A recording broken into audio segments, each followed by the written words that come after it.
Dicen que uno nunca está listo para escuchar la palabra cáncer. Alguna vez llegó a mi vida golpeándome el corazón, pero no precisamente fue el mío. Fue el de la mujer que más amo, y esa es mi mamá.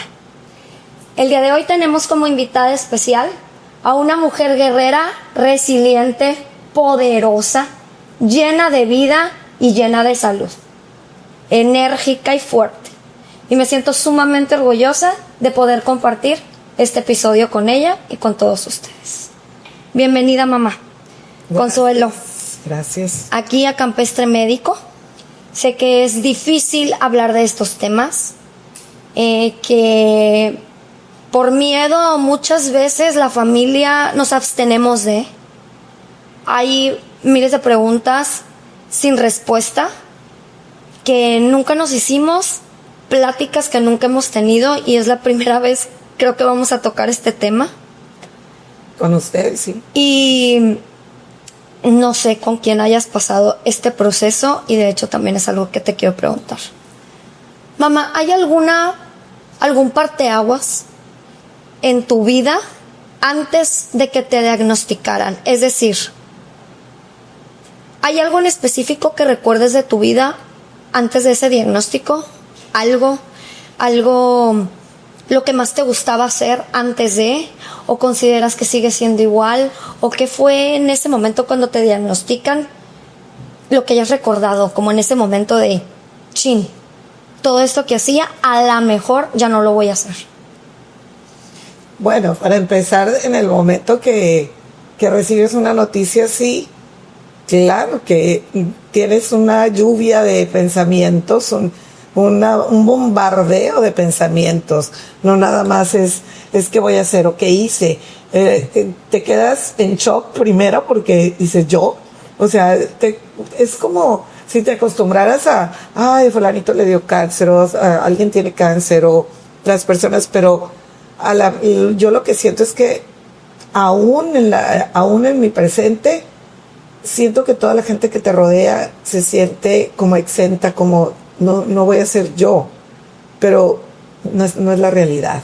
En la actualidad todos estamos expuestos por tantas cosas que hay en el ambiente, en la comida, en miles de cosas, pero nunca pensamos que vamos a ser nosotros. En el momento que a mí me diagnosticaron, pues yo creo que estaba en una etapa de las mejores de mi vida, realizada, amaba mi trabajo, ustedes ya estaban más grandes, empezaba a disfrutar mucha libertad, muchas cosas que yo me sentía atada, que no voy a salir por las niñas, que no los estudios o eso, o el trabajo. Entonces estaba en una etapa muy bonita de mi vida en la cual tenía muchas cosas que disfrutar y muchos planes, porque uno siempre tiene planes y planes y planes y siempre es el futuro, cuando deberíamos de pensar que no es así, porque el futuro no sabe si va a llegar. Entonces, cuando te dan una noticia así, yo me quedé así en shock.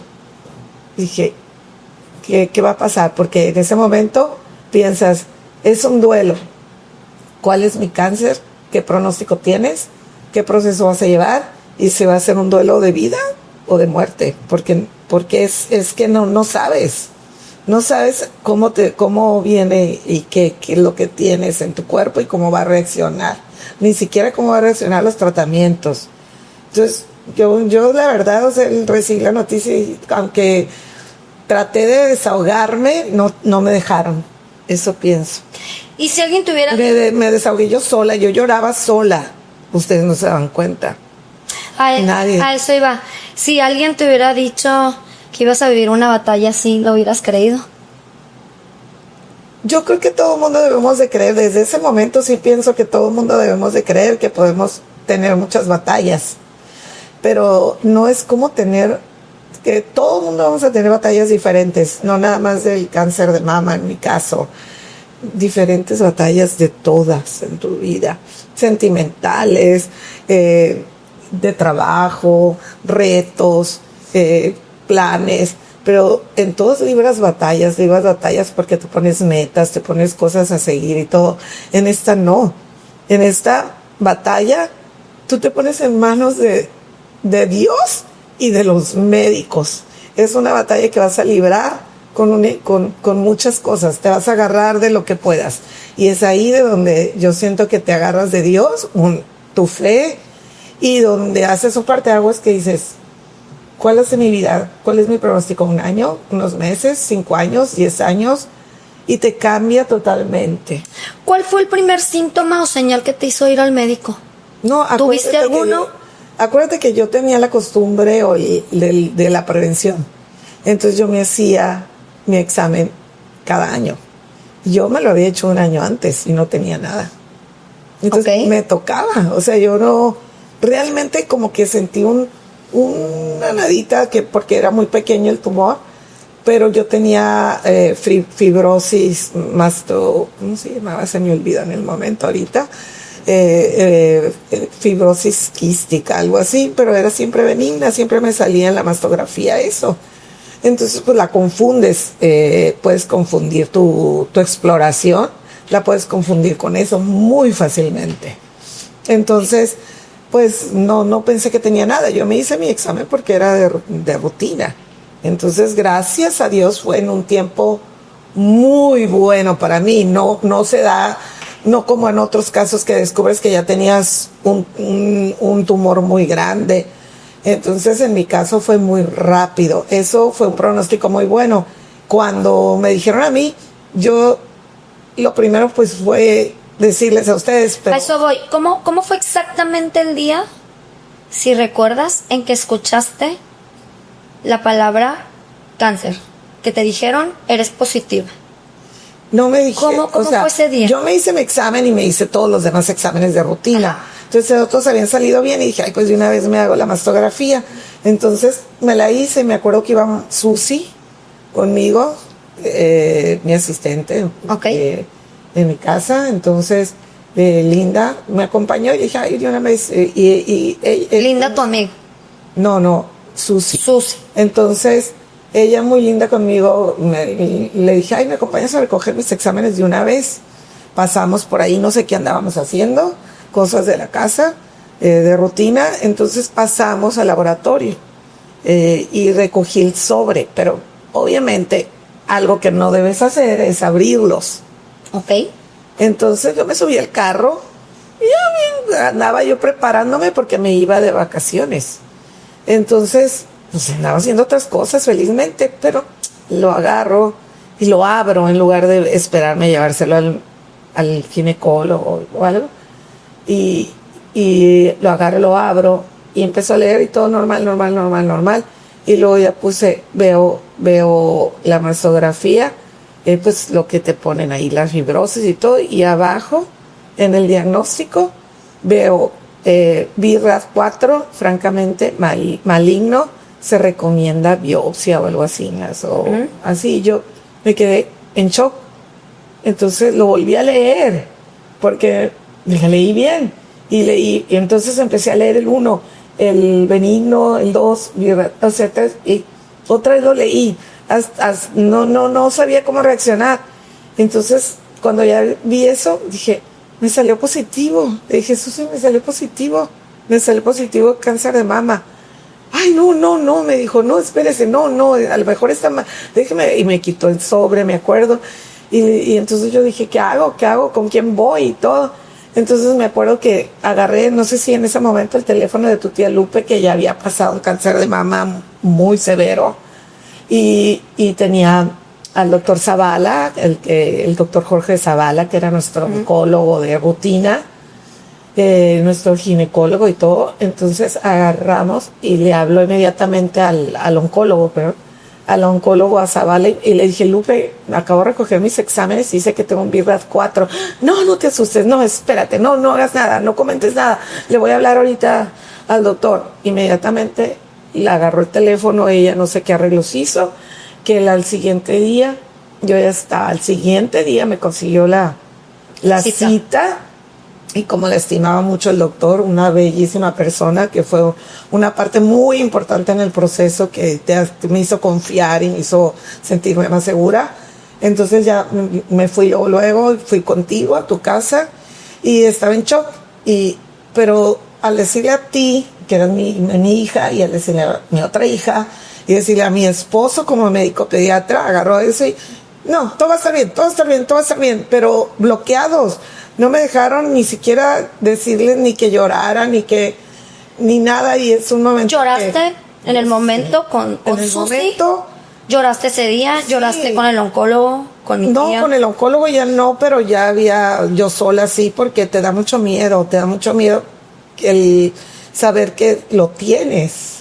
O sea, el que lo tienes está algo nocivo, algo que puede ser de muerte, algo que no sabes cómo va a ir, qué tan maligno es, en qué proceso estás, en qué etapa, nada sabes. Entonces es tremendo.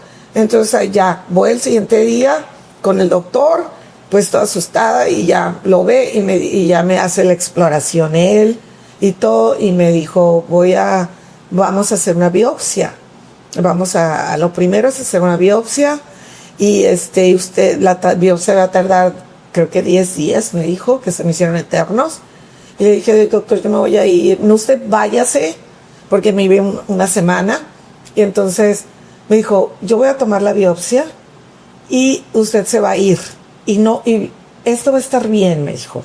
Va a estar bien, estamos en una etapa, etapa 1, que esto va a estar bien, pero yo necesito saber qué tipo de cáncer es y todo, y voy a tomar de que es un BRAF maligno. Él ya vio la mastografía y todo, pues sí lo es, pero voy a tomar la biopsia, y en cuanto usted regrese, yo ya voy a estar programado para lo que venga, pero usted váyase tranquila. Obviamente jamás vas a poder estar tranquila. ¿Cómo vas a estar tranquila? ¿Cómo fue ese viaje para ti? ¿Cómo fue? ¿Qué fue lo más difícil de decirle? Por ejemplo, ahorita hablamos del tema, en este caso mi hermano mío, pero ¿qué tan difícil fue decirle a tu esposo, a mi papá, que tenías cáncer de mama y que tenían el viaje en puerta? ¿Cómo reaccionó él? ¿Qué reacción tuvo ante el impacto de la noticia? ¿Y cómo viviste ese viaje? Me dijo, todo va a estar bien, todo va a estar bien. Él se bloqueó también. O sea, haz de cuenta, como médico no quiso hacer un drama de que yo me asustara, y todo va a estar bien. O sea, igual todo va a estar bien, no te preocupes, todo va a estar bien, estamos a tiempo, ya el cáncer es curable. O sea, todo, pero bloqueado, como que no quería que yo me asustara, porque ya estaba asustada. Obviamente ya estaba asustada, no hay quien reciba una noticia así que no se asuste. Es tremendo, ahorita tengo un nudo en la garganta de acordarme. O sea, es muy fuerte. Entonces, yo no sabía qué iba a pasar, si yo iba a ser de las personas que me iban a dar quimio, qué iba a pasar. Tenía ya antecedentes de amigas y personas cercanas que murieron de cáncer de mama, entonces pues más susto te da. Entonces nos vamos al viaje, y fue algo muy tremendo para mí, porque en ese tiempo ese viaje lo hicimos con una persona sumamente querida para mí, que la puedo mencionar. Claro. Susi Garnica, de Zárate, que fuera como una hermana para nosotros, queridísima, con la que viajé por todas partes del mundo, y ella estaba en un cáncer, pues se puede decir un cáncer incurable. Era incurable, pero ella fue una persona que le habían diagnosticado un periodo corto de vida, sin embargo duró 5 años, y ya estaba empezando a verse sus estragos en su persona, pero ella quiso seguir, siguió viajando, siguió saliendo, siguió dándote su alegría, su vida. Entonces, yo, ¿cómo iba al viaje? Y no le quise decir. Entonces, yo le dije a Ovidio que no le dijera a Manolo, a su esposo. Y Ovidio, pues obviamente no se aguantó, y le dijo, pero le prohibió que le dijera a Susi. Entonces, yo decidí disfrutar ese viaje, dedicárselo a ella, y que ella no supiera lo que yo estaba pasando, la angustia que yo tenía, que llevaba una biopsia en mi hecha, no me podía meter. El doctor me dio, me acuerdo, unos parches especiales para que yo pudiera meterme al mar y meterme a la alberca sin que tuviera ningún riesgo. Porque pues llevaba la cortadita de un día o 2 días antes, Y entonces fue bien difícil y lo mantuvieron muy bien. O sea, lo mantuvieron, no le dijimos nada, obviamente, a Susi una semana y traté de disfrutarla yo a ella, pero me veía yo cuando ella me empezaba a platicar, porque a veces estábamos en la comida y todo, y me decía, ay, es que hoy no me siento bien, o hoy me acuerdo que sus manos, ella tenía un cáncer de estómago, entonces ella era incurable y ella lo sabía, entonces se le empezaron a borrar todas las huellas y se le resbalaban las cosas de las manos y me decía, ay, me siento torpe, es parte de mi proceso, pero estoy disfrutando y le doy gracias a Dios. O sea, fue un ejemplo para mí, porque ella me decía, le doy gracias a Dios que me está permitiendo venir y conocer todo día a día, le doy gracias a Dios de que me deja amanecer y disfrutar sus maravillas. Entonces, para mí fue un reto, la verdad, ver la manera en que ella lo enfrentó, cómo vivió, y ella sabía todo. Yo tenía una esperanza, yo tenía un cáncer curable en el tiempo que estaba dependiendo de... Todavía ni siquiera sabía la fase que iba a tener, ni la fase, ni el tipo. Ni si era curable, si se iba... el tipo de cáncer, claro. Si ya tenías metástasis, no, nada, no sabes nada, más que sabes que está ahí y todo. Ya pasa el viaje, tuvimos que mantener esa calma, yo con una tensión horrible. En la noche que sí llegábamos al cuarto, Ovidio no me permitía que tocara el tema. O sea, él se bloqueó como diciendo, no pasa nada, y no pasa nada. Le decía, es que cuando llegue, no pasa nada, no va a pasar nada, espérate que lleguemos. O sea, totalmente bloqueado de no pues no tratar el tema. Y te metías, llorabas, te ibas, sí, era más angustia, porque digo, ¿y qué tal? Bueno, gracias a Dios pensaba, qué bueno que yo ya no voy a dejar hijos chiquitos, qué bueno que mis hijas ya están realizadas, ya tienen una carrera, ya se pueden sostener, en algún momento yo no les voy a hacer falta si me pasa algo, pero pensaba en las personas jóvenes que dejaban niños pequeños y todo, y en el proceso tan tremendo que vives. Entonces ya pasó la semana, tratamos de disfrutarla. Para mí ella fue un ejemplo. Entonces, en lugar de que yo me pusiera a llorar, traté de disfrutar su alegría y ser un apoyo, y que no me notara tampoco la angustia que yo te traía esa semana, pero fue eterna. Ya cuando regresamos y tuve el diagnóstico y todo, pues ella obviamente, ¿por qué no me dijiste? Y todo, ¿no? Entonces ya lo disfrutamos, regresamos, obviamente regreso y hasta la biopsia, se programa mi cirugía, en la cual yo tenía pánico y yo quería que me quitaran todo el tejido de los 2 senos y todo. Obviamente en ese tiempo yo tenía prótesis y pues tienes unos senos bonitos, todo. Entonces yo dije, no me importa, ya que me quiten todo, ya me quiero tener prótesis. O sea, es cuando ya la vanidad quedó borrada de tu vida. Y es cuando yo decía el doctor, no, es que yo quiero que me quite todo. O sea, obviamente me iban a retirar las prótesis, no podían dejar una y otra no. Y aparte se iba a quitar el seno de un lado derecho. Por completo. Entonces, decía yo, no, pues ¿cómo me van a dejar un lado? No, pues que usted tenían que quitar los dos y preparar. Entonces el doctor habló conmigo y me dijo, no, pero es que estás muy joven y pues tu vida matrimonial, tu vida con tu esposo, también tienes que pensar cómo le va a afectar a él si te quedas sin. Y dije, a mí no me importa, soy yo, ya viví muchos años y tuve todo, no, o sea, es mi cuerpo, es mi vida, o sea, y yo no creo que a él le importe eso, pero pues lo voy a hablar con él primero, le dije, y nos citó a los dos.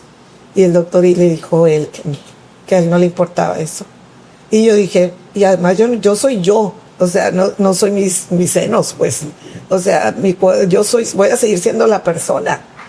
Y es donde la vanidad pasó a segundo término. Y me dijo, no, pues de todos modos yo voy a dejar tu seno preparado, los dos, para después, cuando pase el tiempo que debe de pasar, pues proceder a ponerte otra vez implantes. Y Y ya, entonces me hacen mi operación. Obviamente yo no tengo pues buenas experiencias con las cirugías, no por los médicos, sino por la reacción que siempre mi cuerpo tiene, que es mala. Y pues el seno, que no tenía ningún problema, que estaba sano, no cicatrizó. Fueron 4 o 5 meses con la herida, y rechazaba las puntadas, las encapsulaba y se me hacían bolitas. En todas las puntadas se me hacían bolitas, y después tenían que biopsiar las bolitas, y hasta que me dejaron así, y me quitaron todas las bolitas y sacaron todas, porque se hacían como piquitos me salían por encima. Mi seno la rechazaba, era alérgica a las suturas de diferentes. Y fue muy raro, porque el seno que tenía el cáncer, ese no la rechazó y el otro sí. Fue rarísimo. Entonces ese quedó abierto durante muchos meses, hasta que fue creando tejido de abajo hacia el exterior y fue haciendo su propio tejido. Entonces fue muy difícil la recuperación. No sé si te acuerdas que fueron muchos meses. Y luego pues me más o biopsiaban. menos. Creo que uno se bloquea. Yo estaban ocupadas. Cuando tú me contaste, bueno, yo. Ajá. No, tu hermana todavía no tenía bebés. Ajá. Me recuerdo que mi hijo tenía 6 meses, o 7. Estaba bebé cuando pasó el tema, y me acuerdo cuando llegaste y lo tenía cargando y me diste la noticia, y como que me quedé en un impacto. ¿Qué sentiste de cuando me lo contaste? ¿Hubieras esperado algo de mí?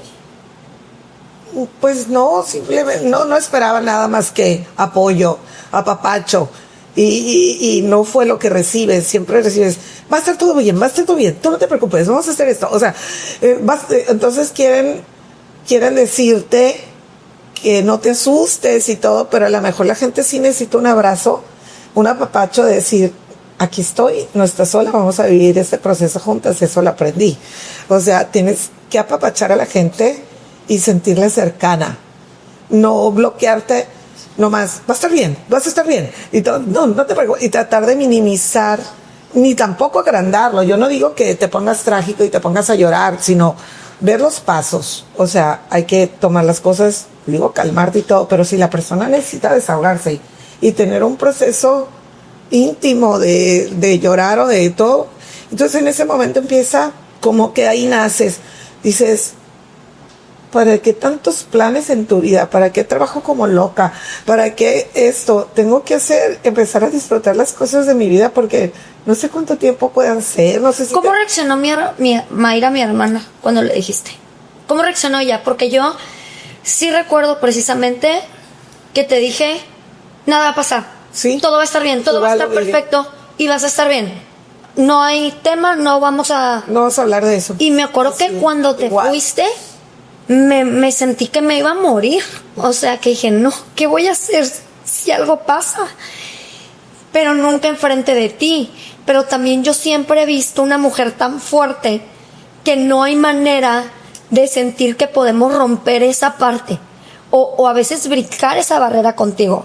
En la parte de mujer, que siempre has sido tan llena de fuerza, porque has vivido de todo tipo de experiencias emocionales, personales, de enfermedad. Y es que en verdad yo no me acuerdo de ti llorando, no me acuerdo de ti en un momento de devastación en tu vida. Yo no recuerdo ver una mamá en su momento, hace muchos años, que fue tu divorcio y tenías a las 2 chiquitas. Jamás vi una mamá derrotada, al contrario, siempre una mamá. Y yo decía: todo está bien. Entonces creces con una mentalidad de una mamá poderosa, que el sentimiento no sabemos muy bien dónde está. Por lo menos yo hablo por mí. Entonces cuando fue ese día, no sabía cómo reaccionar ante ti, porque si yo me desfondaba llorando, que a veces puede suceder, tu reacción siempre cuando lloro, me dices: a ver, aquí no lloras, aquí te pones fuerte, aquí. Entonces fue como ese, aquí a lo mejor, o sea, tú siempre lo has visto toda la vida. Ajá. Exacto. Entonces yo no tuve una mamá que que me enseñara esa parte. Creo que con los años me he vuelto más sensible. Claro. Y me he sensibilizado más. Sin embargo, creo que tengo mucho de tu fuerza. Y esa parte de cuando estoy en una crisis, lo recuerdo, digo, no tiene a lo mejor que ver un tema con otro. Cuando tuviste COVID y pensamos que te ibas a morir, porque también lo vivimos. O sea, contigo hemos vivido todo.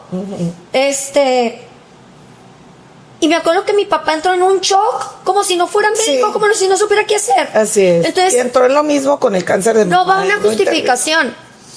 Creo que mi papá y yo coincidimos, por eso, creo que coincidimos porque yo tampoco. No estuve en tus consultas, yo no iba, estaba Mayra, estaba Beba, mi hermana.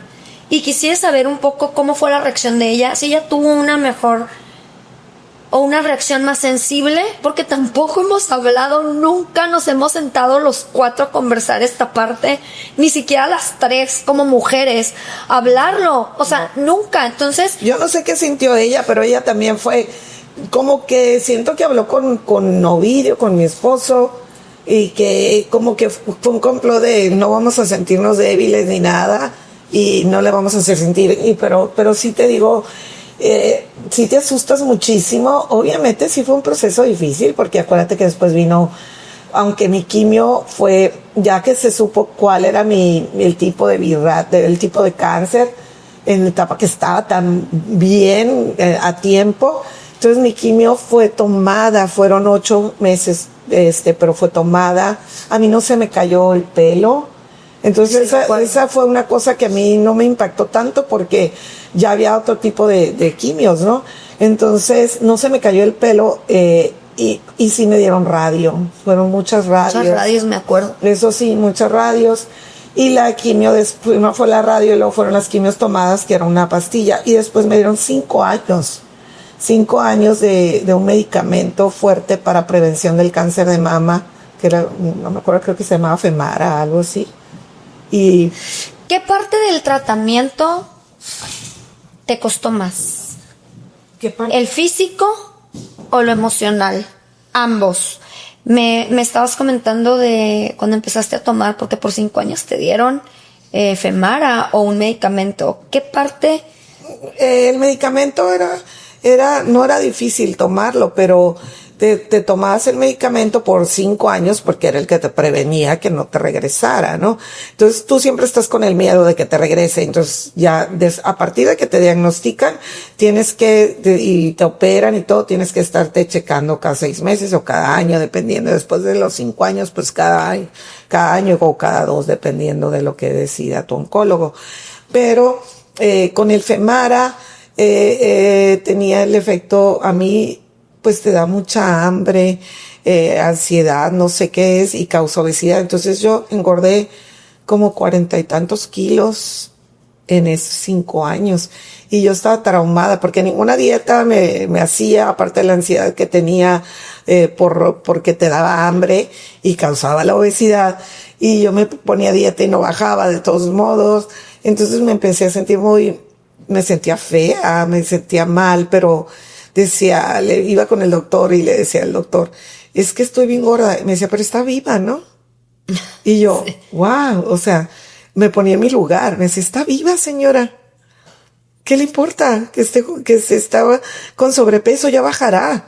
Me decía, pero está viva. Entonces decía yo, ay, qué bárbara. O sea, ¿cómo me pongo a pensar que si estoy gorda, pero estoy viva? Entonces empecé yo a alzarme mi coco wash. ¿Qué importa que esté gorda? Pues estoy viva. Y un día le dije a Ovidio, bien chistoso, porque ya habían pasado como 2-3 años y estaba bien gorda, y le dije, ay, es que me siento fea, y me abrazó, me acuerdo esa vez. Me dijo, no, fea no estás, nunca has estado fea, gorda sí. Bueno, me dijo, bueno, estás bonita. Ya lloraste por 2 cosas. Me dijo, no, fea nunca has estado, sí, estás bonita, gorda sí. Bueno, mi papá sí, bien tierno. Tan tierno. Y ya me reí mejor, o sea, ya. Pero entonces ya me dejé de traumar, y yo creo que ya a lo mejor ya comí un poquito de responsabilidad, pues ya estaba gorda y comí cosas que no. Pero cuando terminé los 5 años, pues obviamente era el trauma y todo, y fue cuando ya empecé a adelgazar, pero obviamente pues era más lento y todo, pero pues con la alegría de que te quitaron el tratamiento, de que ya estás en remisión, de que qué emoción, puedo hacer planes, aunque tus planes siempre están ya sujetos, no como planeabas antes, pensando que nunca te va a pasar nada. Tu plan puede ser a largo plazo, porque siempre tienes un plan, pero tú sabes, estás consciente de que ese plan puede no llegar a mañana, ¿sí? O sea, yo ya empecé a disfrutar el día totalmente. Qué bonito está todo lo que veo, lo que como, con quien convivo. Empecé a disfrutar a todas mis amigas de otra manera, a tener mis grupos que no los veía porque siempre estaba trabajando o algo así. Mis salidas eran otra cosa. ¿Qué le decías a Dios o al universo cuando te ibas a dormir? Gracias. Gracias por un día más y todavía. Gracias en la mañana, gracias por este hermoso día que me regalas para vivir. ¿Cuál fue el momento más oscuro que tú consideras que tuviste en esta enfermedad? ¿Cuál fue el peor momento? Yo creo que cuando me operaron y que se complicó todo, pensé que me iba a morir porque pues se complicó el corazón. ¿Pensaste que te ibas a morir? Sí, pues es que sí me puse grave. Porque hubo complicaciones de que la presión me subía mucho y todo eso. Entonces, pero después de eso, que ya el doctor dijo, no, ya vamos por tratamiento, usted está libre de cáncer. O sea, no tiene cáncer. Entonces, creo que como a los 3 años de la remisión, yo tenía dos oncólogos excelentes. Uno era el oncólogo radiólogo, y el doctor Tokunaga. Maravilloso, el doctor Tokunaga, mi respeto, lindo conmigo. Y sigue siendo mi doctor también. El doctor, él insistía en el PET scan, porque él no quería quedarse con que yo tuviera por ahí algo en otra parte o algo así. Y él me lo ordenaba. El doctor Zavala, mucho más conservador, él decía que no era necesario, pero pues por otro lado pues lo ordenaron y se me hizo el PET scan en donde ya me dijeron que no había nada en ninguna parte.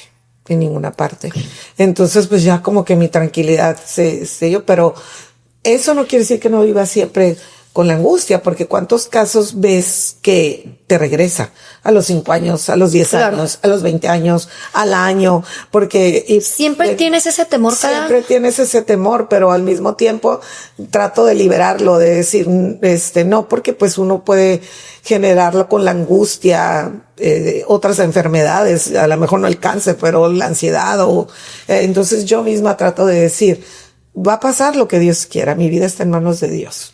Punto. Y voy a vivir hasta el día que Dios quiera, pero al máximo. Entonces sí disfruto todo. ¿Hubo alguna persona en tu proceso que consideras que haya sido tu ángel? 1 o 2 que puedas mencionar que tú consideras que fueron tu máximo soporte en ese proceso. Pues mis hermanas, Marta, mi hermana, que es como el ángel de la familia, yo creo. Ella siempre me llevó a las radios, a las quimios, a todo. Y pues yo creo que ellas fueron mi soporte, que siempre lo he dicho, siempre están para todo. Y tú estabas con tu bebé estaba trabajando al 1000, es más, Beba, creo que fue cuando se salió de su trabajo para venir a hacer el mío. Ella se hizo cargo. ¿Sientes que te enojaste alguna vez con la vida? No te recuerdo así. No, porque al contrario, yo dije, gracias Dios mío, porque viví 55 años súper bien, tuve una familia maravillosa, he superado todos los problemas y pruebas que me has puesto, porque así lo sentía, y creo que tengo que estar más que agradecida porque hay gente que vive mucho, mucho, mucho menos. Y aparte que mis hijas ya estaban grandes, eso era lo que a mí mis hijas están grandes, gracias a Dios. O sea, eso es, no puedo pensar en las mamás que les detectan una situación con sus bebitos, pasar esos procesos que están tan jóvenes. O sea, se me hace tremendo, que es cuando debemos estar para darles apoyo y decir, ten confianza, va a estar, pon tu vida en lo que tú creas, en qué crees, en qué es lo que tú confías, en eso pon tu vida, disfruta tu día al máximo. Pero si sales y ves el sol y dices, qué bonito, ¿sabes? ¿Hay alguna cosa que empezaste a valorar que antes ignorabas por completo? Que tú dijeras, esto lo ignoraba. El tiempo, porque yo trabajaba, tú sabes. O sea, si estaba 10 horas en el trabajo, era poquito. Y me encantaba, lo amaba, por eso lo hacía, yo creo, con tanto... Pero había mucho estrés también y todo. Y yo dije, ¿para qué? ¿Por qué si te vas mañana? Todo esto, al siguiente día, la gente reacomoda su vida. Tu esposo, tus hijos, tu familia va a reacomodar su vida porque es la ley de la vida. Tiene que seguir, todo el mundo tiene que continuar. Entonces, ¿para qué te esfuerzas tanto? ¿Para qué te desgastas tanto? Hay que poner o decir, esto vale, esto no. O sea, ¿qué tanta atención le debes de poner a cada cosa en tu vida? ¿Qué tanta importancia le vas a dar? Porque no vale la pena estarle dando tanta importancia. ¿Hay algo que aprendiste? ¿Hay algo que aprendiste sobre ti misma que no sabías? ¿Algo que te hayas conocido? Sí. Diferente. Eso, dejar tanto lo demás para preocuparme por mí también. El valorar la vida. Que ahí en ese momento te das cuenta que no es tuya. Siempre ha sido de Dios. O siempre nunca ha sido tuya. Puede ser hasta ahorita, en este momento, o puede ser muchos años. Entonces, ¿qué tienes que hacer? Pues valorar, preocuparte porque lo que realmente te debes preocupar. Pero como dicen, no nomás preocuparte, ocuparte. Que se presenta algo que tiene solución, pues entonces ocúpate en solucionarlo. Pero no angustiada, sino cómo. ¿Qué consejo le darías a una mujer que acaba de recibir su diagnóstico? Ver, pues, ¿qué consejo? No estás sola. Apapacharla, no estás sola. ¿Cuál va a ser tu proceso? ¿Qué dudas tienes? Porque tienes muchas dudas. O sea, si tienes dudas, ¿cómo lo vas a tomar? Que vea primero su diagnóstico, pero si tiene un pronóstico bueno, que confíe. Ese es el consejo. Confía. ¿Y si tiene un pronóstico malo? Disfruta, arregla tus cosas, pero es que no debemos de esperar al pronóstico, debemos de vivir. El consejo que le doy a todas las mujeres es tener en orden todo. ¿En orden todo qué?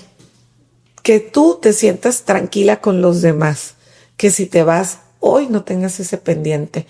Dejé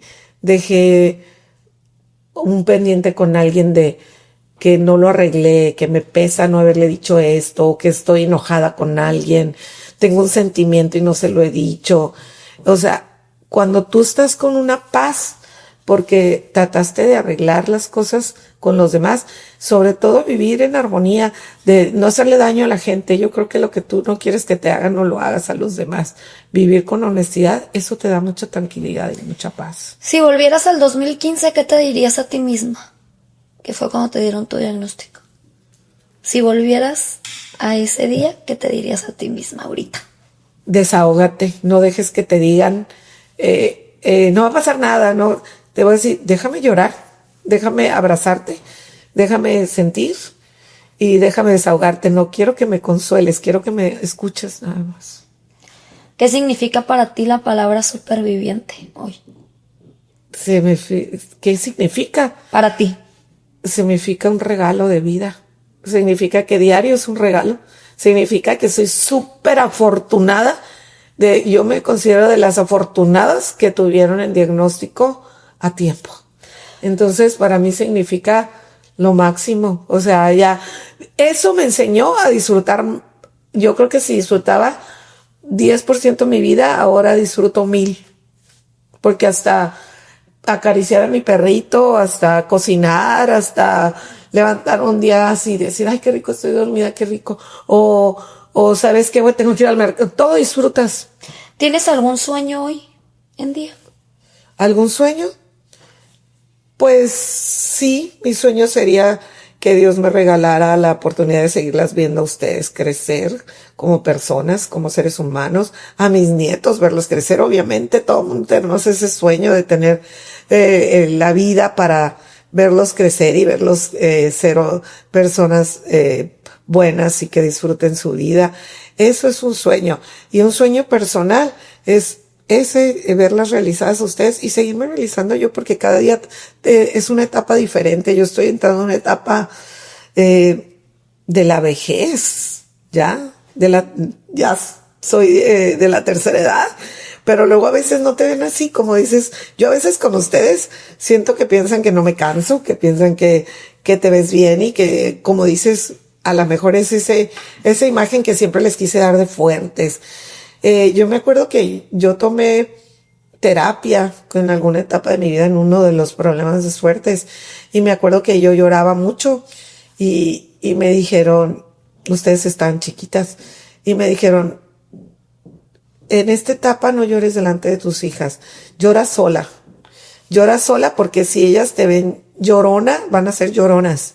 Si ellas te ven fuerte y que superas este problema, a ellas nada se les va a atorar, porque todo lo que se les presenta en su vida van a saber que lo van a poder resolver, porque su madre fue fuerte. Entonces a mí me marcó mucho eso.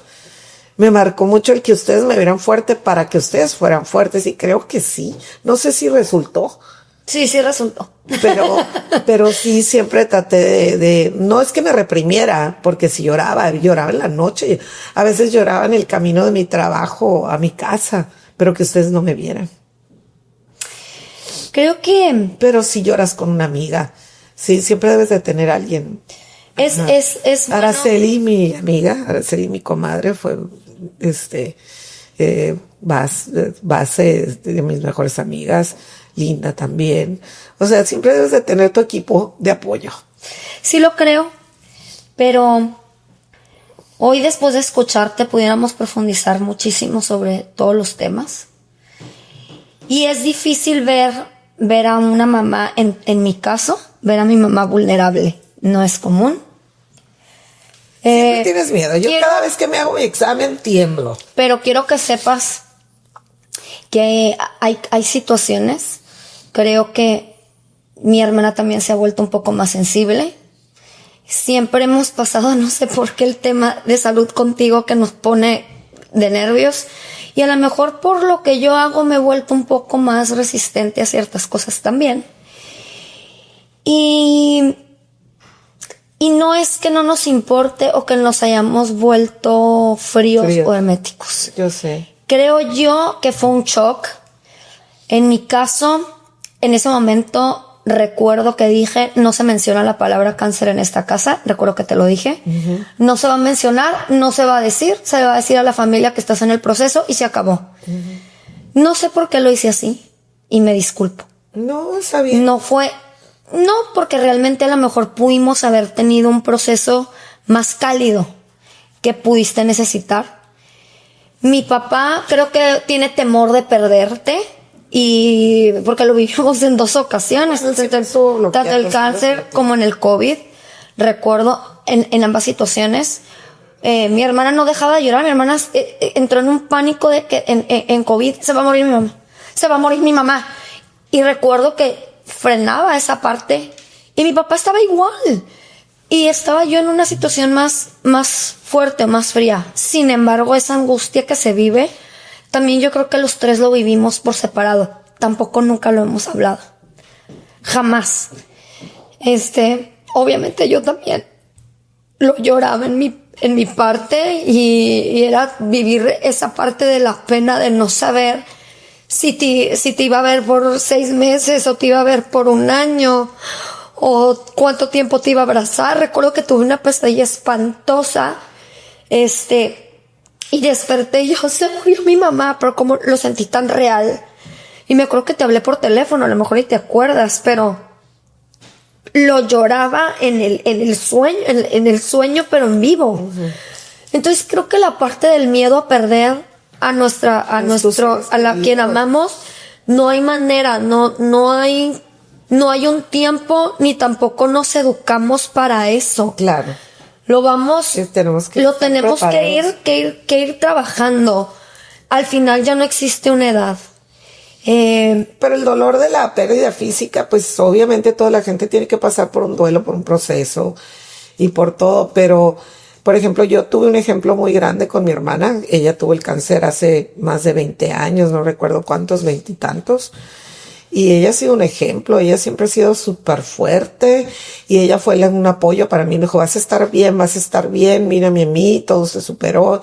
Y ella sí tuvo un proceso de quimios fuertísimas, Sí, y fue tremendo, y sin embargo es una sobreviviente, mis respetos, o sea, tremendamente fuerte, y estuvo más difícil su proceso que el mío, y Yo sin creo que embargo todos las dos vivimos- somos sobrevivientes. Creo que y todos vivimos el es un proceso apoyo difícil. tremendo. Nadie lo vive más que otros. Todas las guerras o las batallas son personales. Claro. Y tú puedes verlo porque era ella y amas a tu hermana. Y ella puede verlo en ti porque eres su hermana y te ama. Ajá, a lo y mejor en mi caso yo casi nunca, o no externas, o no quieres que te vean así mal. vulnerable. Ajá. Es distinto. Son personalidades. Y como lo hemos dicho, si antes de concluir, si tu pregunta era si tus hijas son fuertes, creo que sí. Qué bueno. Y yo puedo decir que sí. Me considero una mujer muy fuerte y me enseñaste a hacerlo en 1000 aspectos de mi vida, a levantarme, a saber cómo enfrentar, a saber cómo resolver. No, y ahorita, por ejemplo, yo lo que más me preocupa, y te lo digo en la entrevista, porque espero que en la siguiente, si algún día vuelvo a tener una, ya se han hecho sus pruebas, Exacto. que eso le recomiendan a todos. Las pruebas Y las genéticas pruebas genéticas tenemos que hacerlas. no las hemos hecho. Ajá. Y yo, antes de cerrar este episodio, quiero invitarlos como familia. No existe una edad para el cáncer. Ya no lo existe, ya no hay género tampoco, ya no hay peso, ya no hay edad, ya no hay talla, ya no hay nada. En realidad estamos expuestos a cualquier enfermedad, o a cualquier accidente, o a cualquier pérdida. He aprendido conforme estaba armando este podcast. Creo que hablar y externar nuestras emociones es algo que realmente liberador. vale y es liberador. Liberador. No sé si después de este podcast sientes algo de liberación No, sí. también. Sí, porque Nunca lo habíamos hablado. No, pero eso sí me hizo falta. Yo me hizo falta porque te digo, yo hubiera querido que hoy me abrazaran, me apapacharan y llorar a lo mejor conmigo un momento, y luego ya me dijera, vas a estar bien. Pero no, o sea, vas a estar bien. Todos. Todo. Y nadie, o sea, y tú te sientes así como, hasta sientes como que no les importa, ¿no? Y no es eso, es que se bloquean y no te quieren hacer sentir mal. Yo externo esa invitación a que si están pasando este momento, Se acerca. hagan No, una yo te mesa, digo, hagan una mesa redonda en casa. en familia. Yo me arrepiento de no haberlo hecho, de no haberlo vivido con mi mamá, y porque de alguna manera la dejamos sola en el proceso. Estuvimos, pero como ella, fuerte, resiliente, se puede, No, todo y se es que puede. también tienes que hacer un plan, o sea, decir, ver los escenarios que pueden pasar. ¿Qué quieres tú si esto no sale bien? ¿Qué es lo que tú estás Exacto. pidiendo? ¿Qué quieres para que hagan? Todo. Entonces, tienes que saber. el temor nos frena, pero el temor nos limita también. Nos limita a amar, nos limita a disfrutar, nos limita a estar con las personas, nos limita a no conocer a lo mejor un poco más a los que son nuestros padres o nuestros hijos o nuestros hermanos. Los invito a que venzamos un poco ese temor. Le mando un abrazo a mi familia, le mando un abrazo a mis amigas, a mis amigos, a esas personas que han perdido seres amados. Recuerden, octubre nos recuerda el mes de prevención. No dejemos pasar. No es un mes, no es nada más una fecha del año, es siempre. Es prevenir para vivir, pero también es apoyar a nuestros seres amados a vivir y a sobrellevar un proceso. Si ya vivieron el proceso, a lo mejor considerar sentarnos y hablarlo y platicarlo. ¿Qué sentiste? ¿Cómo lo viviste? Y a lo mejor aprender a pedir perdón por no haber estado como teníamos que haber estado. Y te agradezco infinitamente, Pero mamá. no saben cómo hacerlo, no, o sea, no es formal. No, claro Porque que al no. contrario, Porque las emociones nos frenan. Exacto. Son limitantes. Pero imagínate si el mundo empezara a abrir. A lo mejor también muchas enfermedades dejarían de estar llegándonos de esa forma. Porque nos tragamos la emoción y empezamos a enfermar. Así es. A lo mejor sería bueno hacer un cambio, que la misma medicina nos provocara externar todo eso que nos guardamos. Pues sí. Te agradezco mucho el haber venido conmigo. Sé que no es fácil hablarlo a veces en público. No. Al contrario, si le sirve a alguien, qué bueno. A mí me sirve de todos modos y gracias por interesarte y saber qué pasó en ese tiempo. Si hay algo que tú quieras decirle a la gente que te está viendo, a la gente, tú quieres invitarlos o decir algo más para cerrar a todas las mujeres nada más eso, que sigan, que en el mes que muchas de mis amigas me hablaron en el podcast, en el programa que hiciste hace unos días que estuvimos, me hablaron y ya me lo hice, y otras, voy a llevar a mi hija porque no ha ido y está haciendo desidia. Qué bueno que la campaña de Campestre. La campaña de Campestre y te das cuenta que sí le sirvió a muchas y dije, híjole, qué bueno que hicimos eso porque te das cuenta que ya hay una conciencia, no como antes. Ya hay una conciencia en la mujer de que me tengo que hacer mi examen. Y eso me da mucho gusto. Me da mucho gusto. Entonces, pues si a alguien le sirvió, pues qué padre. Y pues dar las gracias a Dios por la oportunidad de poder transmitir todo esto. Y que pues no dejen de hacérselo. Unas me dijeron, yo me lo hago cada cumpleaños. Qué padre. O sea, ya te externan, ya me lo hice. Y pues no dejes de motivar. Súper bien. Y tampoco vayas a dejar. No, a mí ya. Exacto. De checarte. Muchísimas gracias. Gracias por visitar Campestre Médico. Gracias por estar con nosotros. Gracias, te felicito y a todo el equipo que está increíble y pues qué padre que siga teniendo mucho éxito llevando esta situación de salud y de conciencia en todos los temas a todo, de verdad, me encanta. Muchas gracias. Muchas gracias. Me siento muy orgullosa de mi hija. Gracias. Okay. Nos vemos pronto. Bye.